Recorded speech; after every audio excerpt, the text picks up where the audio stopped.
السلام علیکم ورحمۃ اللہ وبرکاتہ. بسم اللہ الحمد للہ والصلاۃ والسلام علی رسول اللہ وعلی آلہ وصحبہ اجمعین. مفعول بہ کی بات چل رہی تھی. انشاءاللہ آج مفعول بہ کی بات ختم کریں گے. انشاءاللہ اس کی بحث ختم کریں گے. اور اس میں ہم جان رہے تھے کہ 4 جگہ آپ کو اس کا فعل جو ہے محذوف کرنا پڑے گا، اور اس میں سے 3 کر چکے ہیں. تحریر ہے، اشتغال ہے، اور پہلا والا کیا تھا؟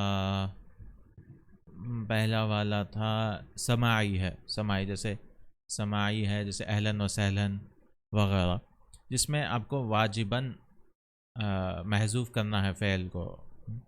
چوتھا ہے رابع منادہ. تو آج منادہ سے پڑھیں گے انشاءاللہ تعالی.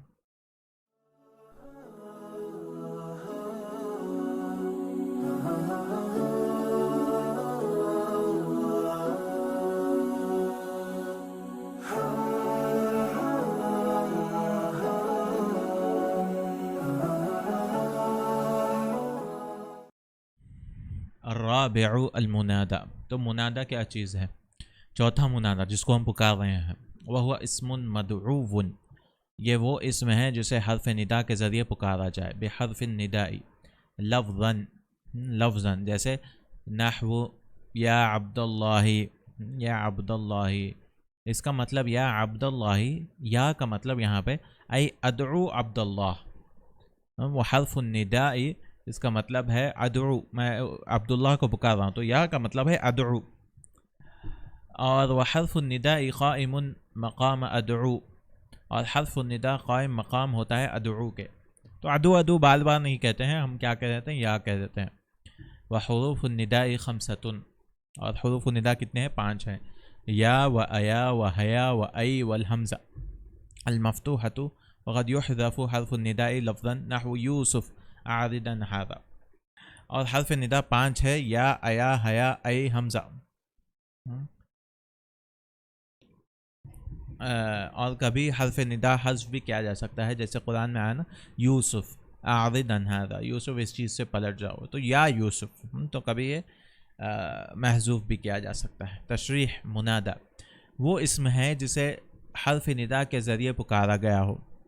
اب وہ حرف ندا لفظاً ہو جیسے یا زیدو، یا حکمن ہو جیسے یوسف. تو یہاں پہ حکمن ہے، حکم لگ رہا ہے لیکن لفظی یا نہیں دکھ رہا. عارضا ھذا یہاں چونکہ حرف ندا قائم مقام فعل کے ہے، تو فعل کو بھی ذکر کیا جائے تو اصل اور قائم مقام کا جمع ہونا لازم آئے گا، اور یہ ناجائز ہے لہذا لازم آئے گا، اور یہ ناجائز ہے لہذا افعل کو بھی، لہذا فعل کو بھی اس مقام پر ذکر کرنا ناجائز ہے. تو آپ ادعو زیدو نہیں کہہ سکتے، یا زیدن نہیں کہہ سکتے، یا ہی بولنا پڑے گا.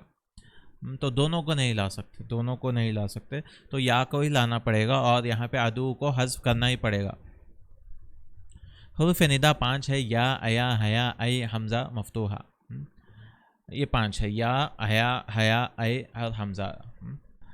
جیسے آیا اور حیا زیادہ تر دور کے لوگوں کو بولتے ہیں، ای اور حمزہ یعنی ازیدن یہ قریب کے لوگوں کو بولتے ہیں، اور یا دونوں کے لیے بھی استعمال ہو سکتا ہے. وقد یحذف حرف النداء لفظا. کبھی کبھی منادہ میں حرف ندا کو لفظا حذف کر دیا جاتا ہے، یعنی آپ چھپا بھی سکتے ہیں. اگر آج کل نہیں بولتے نا احمد بلاتے ہیں، یا احمد تو نہیں بولتے، لیکن اس طرح حذف بھی کر سکتے ہیں اگرچہ تقدیراً وہ موجود ہوتا ہے. جیسے یوسف عارضا ھذا، یعنی یا یوسف عارضا ھذا.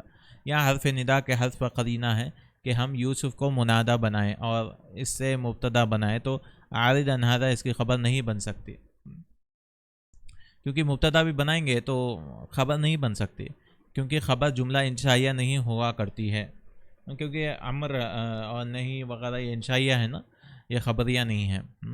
انشائیہ یعنی ایسا جملہ جس میں صحیح یا غلط ہونا نہیں بول سکتے آپ. تو یوسف اس سے پلٹ جاؤ، یہ صحیح یا غلط نہیں بول سکتے، تو انشائیہ نہیں بن سکتے.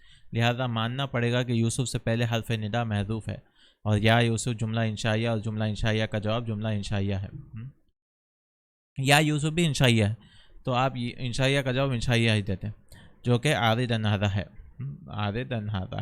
تو یہ ہو گیا. وَعَلَمْ پھر منادہ کی اور بحث لاتے ہیں. وعلم ان المنادى على اقسام. اور تو ٹھیک ہے منادہ تو پکار لیے ہیں وغیرہ، لیکن منادہ کے بھی اقسام ہیں، اور جان لیں کہ بے شک منادہ کے قسمیں ہیں. فإن كان مفردا معرفة يبنى على علامة الرفع. اگر وہ مفرد معرفہ ہو، یعنی مفرد یعنی مضاف مضاف الیہ نہ ہو، جمع نہ ہو وغیرہ، جمع نہیں، مضاف مضاف الیہ شبو جملہ نہ ہو، جملہ نہ ہو، تو فإن كان مفردا معرفة يبنى على علامة الرفع. جس چیز پہ بھی وہ مرفوع ہوتا ہے اس پہ مبنی کر دیتے ہیں. اگر وہ مفرد معرفہ ہو تو علامت رفع مبنی کیا جاتا ہے، جیسے ضمہ اور اس جیسے جو بھی علامت رفع ہے، جیسے واو ہے، الف ہے، نون ہے، اور جیسے یا زیدو، یا زیدو تو مبنی ہو گیا علی الضم. ونحوها یا زیدو و یا رجلو مبنی علی الضم، یہ بھی ضمہ پہ مبنی ہے. ویا زیدانی، ویا زیدانی تو زیدانی میں مرفوع کیا ہے؟ کسرہ ہے نا، تو اسی پہ وہ ہو جاتا ہے ویا زیدانا. اور یا زیدانا یہاں پہ زبر کیوں لائے پتہ نہیں، یا زیدانا بول رہے ہیں، یا زیدانا. وَيَخْفُضُ بِاللَّامِ الْإِسْتِغَاثَةِ، اور جر دیا جاتا ہے لام استغاثہ کے ساتھ. استغاثہ یعنی کسی سے مدد مانگنا، تو اگر آپ زید سے مدد مانگتے ہیں تو لا بھی لگا سکتے، تو اس کے بعد مجرور ہو جائے یا لزیدن، یا لزیدن. وَيُفْتَحُ بِالْحَاقِ بالحاق، اور بالحاق الحا ہونا چاہیے، الفاہا، اور فتحہ یا لزیدن، اور فتحہ دیا جاتا ہے اس کے ساتھ الف ملانے سے، الفیہ. اچھا، بالحاق الفیہ نحو یا زیدہ، جیسے یا زیدہ، تو یہ ہا بھی لگا سکتے ہیں یا زیدہ. وَيُنْصَبُ إِنْ كَانَ مُضَافًا، اور منصوب ہو جاتا ہے اگر وہ مضاف دی جاتی ہے، جیسے یا عبد اللہ، یا عبد اللہ. تو الٹیمیٹلی یہ ہے کہ بھئی مبنی علی الضم ہوتا ہے ضمہ پہ، یا عبد، یا مرفوع جس سے بھی مرفوع ہوتا ہے، یا زیدو یا خالدو. لیکن اگر مضاف مضاف لے تو مضاف کو منصوب کریں گے.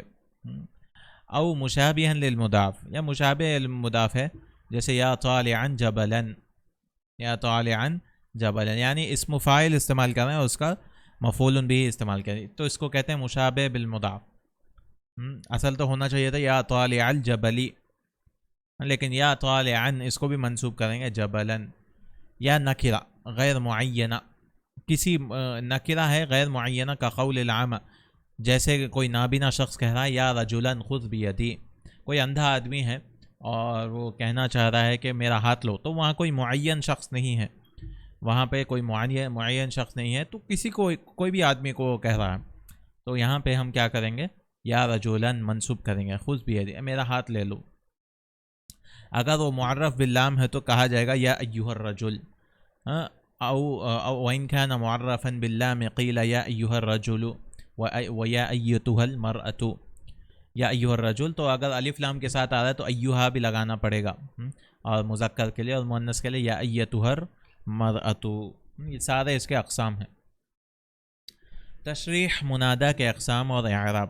یہاں ماتن منادہ کے اقسام اور ان کے اعراب بیان فرما رہے ہیں. چنانچہ فرمایا کہ ان کا نام مفردن ہونا چاہیے، شاید معرفتاً، اگر منادہ مفرد معرفہ ہو. مفرد سے مراد یہ کہ وہ مضاف یا شبہ مضاف نہ ہو، یا مضاف یا شبہ مضاف کے مقابلے میں نہ ہو. اور معرفہ سے مراد یہ ہے کہ وہ قبل ندا معرفہ ہو، جیسے زیدن یا زیدو، تو یعنی یا لگانے سے پہلے ہی وہ معرفہ ہو، تو اس کو معرفہ کہتے ہیں. میں یا بعد از ندا معرفہ ہو، یا ایسا معرفہ جو بعد یا لگانے کے بعد معرفہ ہو جائے، جیسے رجلن، یہ پہلے تو نکرہ تھا لیکن یا لگانے کے بعد یا رجلو، یہ تنوین نکال دینا چاہیے، یا رجلو. تو یہ دونوں بھی اس میں جائز ہے، یعنی پہلے نکرہ ہو بعد میں معرفہ ہو، یا پہلے سے ہی معرفہ ہو جیسے زید ہے تو بعد میں جو ہے معرفہ ہو گیا، یہ دونوں بھی جائز ہے. میں معرفہ ہے تو وہ مبنی ہوگا اس علامت پر جس پر وہ مرفوع تھا.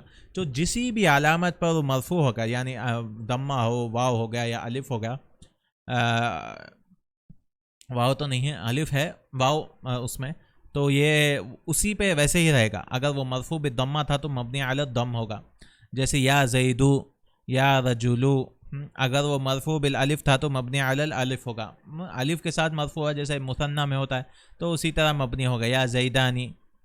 اگر وہ مرفوع بالواو تھا تو مبنی علی الواو ہو جائے گا، جیسے یا مسلمون، یا مسلمون ویسے ہی رہے گا وہ، یا زیدون.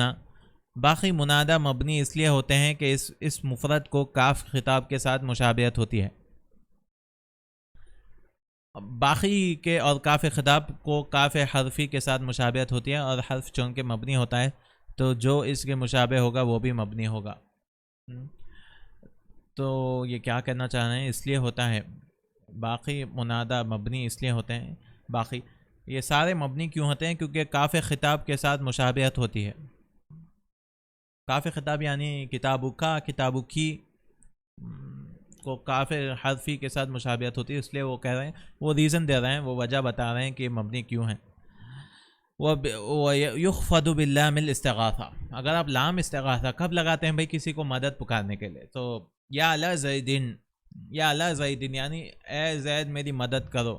اگر منابع لام استغاثہ داخل ہو تو مجرور ہوتا ہے، جیسے یا اللہ زیدن، اے زید میری مدد کرو. اس کا مطلب کیا ہے؟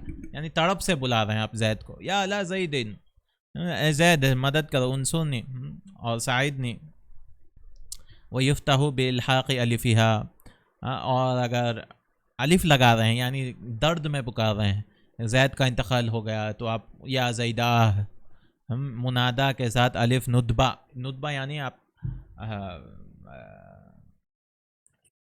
وہ کر رہے ہیں، یعنی رو رہے ہیں اس کے غم میں، تو اس کو الف ندبہ کے کو لاحق کرنے کی وجہ سے منادہ منصوب ہو گیا. جیسے اللہ کے رسول نے کہا وا راسا، ہائے میرا سر، ہائے میرا سر. وا بھی لگا سکتے ہیں یا بھی لگا سکتے ہیں. یا زیدہ، ہائے زید کا انتقال ہوگا، یا کچھ یا زیدہ اس طرح سے. وَيُنْصَبُ إِنْ كَانَ مُضَافًا. منادہ منصوب ہوتا ہے جب وہ مضاف ہو، جیسے یا عبد اللہ، یا عبد اللہ. یا شبہ مضاف ہو، جیسے یا طالعا جبلا. شبہ مضاف یعنی آپ اسم فاعل لاتے ہیں، یا طالع الجبلی بولنے کے بجائے یا طالعا، پھر اس کے بعد اس کا مفعول بھی لاتے ہیں، کیونکہ آپ یاد رکھیں اسم الفاعل کا بھی مفعول بھی آتا ہے. یا طالعا جبلا. یا نکرہ غیر معینہ ہو، یا جیسے کوئی اندھا آدمی، کوئی نابینا شخص کہتا ہے یا رجلا خذ بیدی. تو یہاں پہ منصوب کب کب ہوتا ہے؟ جب مضاف مضاف الیہ ہو، یا شبہ مضاف ہو، یا نکرہ غیر معینہ ہو. یہ تین جگہوں پہ منصوب کریں گے. اور اگر معرفاً باللام، وإن كان معرفاً باللام، اگر منادہ معرف باللام ہو تو حرف ندا اور منادہ کے درمیان ایہا یا ایتھا لگانا پڑے گا. جیسے الناسو، لوگوں کو پکارنا ہے تو یا ایہا الناسو، آپ ڈائریکٹ نہیں پکار سکتے، کا فصل لایا جاتا ہے، جیسے یا ایہا الرجل، یا ایتھا المرأۃ. اس طرح سے آپ کہیں گے اے آدمی، اے عورت، یا ایتھا المرأۃ. پھر آ گیا ترخیم المنادہ. ختم کر لیں گے آج انشاءاللہ، تھوڑا ہی ہے منادہ. پھر مفعول فیہ کا اگلے کلاس میں کریں گے انشاءاللہ تعالی. ویجوز ترخیم المنادہ وہو حذف فی آخرہ. اور کبھی کبھار کسی سے پیار سے آپ کیا کسی پیار سے یا جیسے بھی ہو ترخیم ترخیم یعنی چھوٹا کر دے سکتے ہیں. وہو حذف فی آخرہ للتخفیف، تخفیف کے لیے یعنی آسانی بولنے کے لیے. کما تقول فی مالک، تو آپ کسی کا نام مالک ہے تو آپ بولیں گے یا مالو، نام پیار سے یا جیسے بھی ہے تو اسے مالک ان کے میں یا مالو. اور فی منصور میں کہیں گے یا منصور. نام وفی عثمان یا عثمو، دمہ کے ساتھ آپ آخر میں ڈالیں گے یا عثمو. ویجوز فی آخر المنادى المرخم الضم والحرکہ الاصلیہ. اور جائز ہے کہ منادہ مرخم کے آخر میں، مرخم یعنی چھوٹا کرنا، آپ دمہ لگا سکتے ہیں یا جو حرکت الاصلیہ. کما تقول فی یا حارث یا حارو و یا حاری، جو اصل حالت تھی نا وہی اس پہ رکھ سکتے. حارث میں را پہ کسرہ ہے تو یا حارو بھی بول سکتے یا حاری، جیسے تو کہے یا حارث میں یا حارو یا حاری. یہ ترخیم کہتے ہیں چھوٹا کرنا. منادہ میں ترخیم یعنی اختصار کرنا جائز ہے. ترخیم اس اختصار کو کہتے ہیں جو کسی نحوی یا صرفی ضابطہ کے مطابق نہ ہو. ترخیم یعنی کوئی بھی قاعدہ نہیں ہے، بس لوگ محبت سے لوگوں کو بلاتے ہیں وغیرہ. جیسے یا مالکوں میں ترخیم کر کے یا مالی کہنا، اور ترخیم تخفیف کی غرض سے کی جاتی ہے. تخفیف یعنی آسانی کے لیے بولنے کے. پھر یہ کبھی ایک حرف کو حذف کرنے کے ساتھ ہوتی ہے، اور کبھی دو حرف کے حذف کرنے کے ساتھ. ایک حرف کی مثال یا مالی یا حاری، اصل میں یا مالکو تھا اور یا حارثو تھا، تو مالی بھی بول سکتے ہیں، مالو بھی بول سکتے ہیں. دو حرف کی مثال یا منصو یا عثمو، کہ اصل میں یا منصور تھا یا عثمانو تھا، عثمان. منادہ مرخم میں ترخیم کے بعد منادہ کے حالت سابقہ کا لحاظ رکھتے ہوئے اس پر حرکت اصلی پڑھنا بھی جائز ہے. آپ وہی حرکت رکھ سکتے ہیں جو پہلے تھی، پہلے کی حالت کو سامنے رکھتے ہوئے لحاظ کرتے ہوئے. چنانچہ یا حارثو کو میں یا حاری بھی کہہ سکتے ہیں، اور یا عثمانو کو یا عثما بھی کہہ سکتے ہیں، پڑھ سکیں گے. اور منادہ کو اس مفرد سمجھتے ہوئے اس پر ضمہ بھی جائز ہے، اور کہا جائے یا حارو یا عثمو. تو کسی کو محبت سے آپ بلا سکتے یا عثمو یا حارو، اس طرح سے تخفیف کے لیے، آسانی کے لیے. اور آخری چیز کیا ہے منادہ کے بارے میں؟ وَعَلَمْ أَنَّ يَأْمِنْ حروف النداء، یا من حروف النداء، اور جان لے کہ یہ بے شک یا حروف النداء میں سے ہے. قد تستعمل فی المندوب، اور کبھی بھی استعمال کیا جاتا ہے مندوب میں بھی. ایضاً وهو المتفجع علیہ، اور یہ وہ جیسے ہے پر یا کے ذریعے دکھ، متفجع یعنی دکھ کا، جیسے یا زیدہ دیکھے تھے نا، یہ متفجع یعنی درد اور دکھ میں انسان ہے. بیا او وا کما یقال، جیسے کا اظہار کیا جیسے کہیں گے، جیسے کہا جاتا ہے یا زیدہ، ہائے زید، وا زیدہ، تو واو بھی استعمال کر سکتے ہیں، وا زیدہ، ہائے زید. فوا مختص بالمندوبی، اور وا صرف جو ہے مختص ہے مندوب کے ساتھ. ویا مشترکۃ بین النداء، اور مختص ہے مندوب کے ساتھ، اور یا مشترک ہے ندا کے ساتھ، بین النداء والمندوب. تو یا پکار بھی سکتے ہیں اور غم کا اظہار بھی کر سکتے ہیں. وحکمہ فی الاعراب والبناء مثل حکم المنادى، اور ویسے ہی حکم ہے اس کا مندوب کے درمیان اور معرب مبنی ہونے میں، اس کا حکم منادہ کے حکم کے مثل ہے. یہاں سے یہ بتلایا جا رہا ہے کہ حروف ندا میں سے یا جیسا کہ منادہ کے لیے استعمال ہوتا ہے، اسی طرح ندبہ میں بھی استعمال، ندبہ یعنی غم کا اظہار کرنا، اور وہ وا کے لفظ ندبہ کے لیے خاص ہے. لیکن جب منادہ کے ساتھ الف ندبہ آئے گا تو اس کے ساتھ ہا کا اضافہ بھی آئے گا، اور کہیں گے یا زیدہ وا زیدہ. کلام مذکور سے معلوم ہوا کہ حروف ندا سے یا کے علاوہ باقی تمام حروف منادہ کے لیے خاص ہیں، اور وا مندوب کے ساتھ ہے. تو یا جو ہے صرف پکارنے کے لیے خاص ہے، اور وا مندوب کے ساتھ خاص ہے، جبکہ یا منادہ اور مندوب دونوں کے لیے استعمال ہوتا ہے. یا منادہ اور مندوب دونوں کے لیے استعمال ہوتا ہے، یا ندا پکارنے کے لیے بھی استعمال ہوتا ہے اور غم کا اظہار کرنے کے لیے بھی استعمال ہوتا ہے. یا اور وا مندوب کا حکم معرب مبنی میں منادہ کے جملہ احکام کے مثل ہے، پوری طرح سے ویسے ہی ہے. تو یہ منادہ کے ہو گئے. جیسے مفرد معرفہ ہو تو اب مبنی کریں گے ضمہ پہ، یا جس پہ بھی مرفوع ہوتا تھا. اور اگر مضاف ہو اور شبہ مضاف ہو اور معین نکرہ غیر معینہ ہو، اس کو منصوب کریں گے، اس کو منصوب. اور اگر معرف بالالف لام ہو، بالال ہو، تو اس کو اب کیا کریں گے، ایہا یا ایتہا لگائیں گے. یہ سارے یعنی منادہ کی بحث تھی. الحمدللہ. انشاءاللہ اگلی کلاس میں ہم کریں گے مفعول فیہ کا بیان، انشاءاللہ تعالی. جزاک اللہ خیراً، بارک اللہ فیکم، سبحانک اللہم و بحمدک، اشہد ان لا الہ الا انت، استغفرک و اتوب الیک.